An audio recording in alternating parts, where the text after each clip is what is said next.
Okay, guys, last video I gave you was the most important thing to do to escape from side control for white belts and blue belts, but it's something that I do myself. It's about hiding your arms so you're much harder to submit. So I put that video out. People were super happy about it. One of my white belts came in and said, "Coach, but what if my opponent does this? What if my opponent sits through to their hip like a modified case of Gatami?" So I have an answer for him, and I want to put on a video so you guys can have the answer as well. If you find value in it, please subscribe to my channel. I'm trying to get to 1,000 subscribers.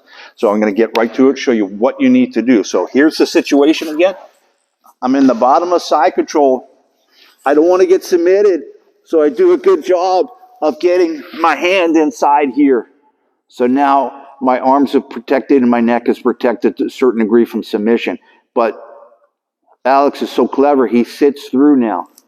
Right. So I'm going to move this arm a little bit, Alex, so they can see. So I'm here now.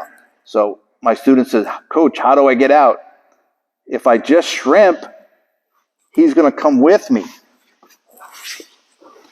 And I'm not getting out. So like most of our escapes, we need to create a frame with our arms to create a little bit of space to put our legs into that space.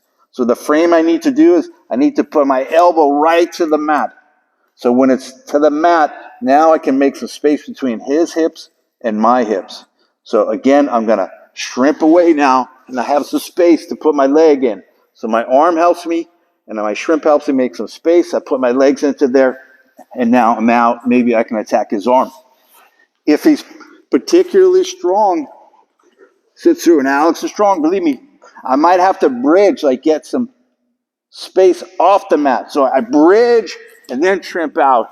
Now I really have the space I need to escape. I'm going to give you one more version. If we're in the gi, another effective grip might be two hands on this near side lapel. So now I have a really powerful frame that I can bridge and shrimp out and recover. Notice not the far side lapel. If I push on this does nothing for me, the near side. So either the near side, or if there's no gi, I got to get my elbow to the mat. Because when my elbow is not on the mat, I can shrimp, and life is miserable. I can't get out.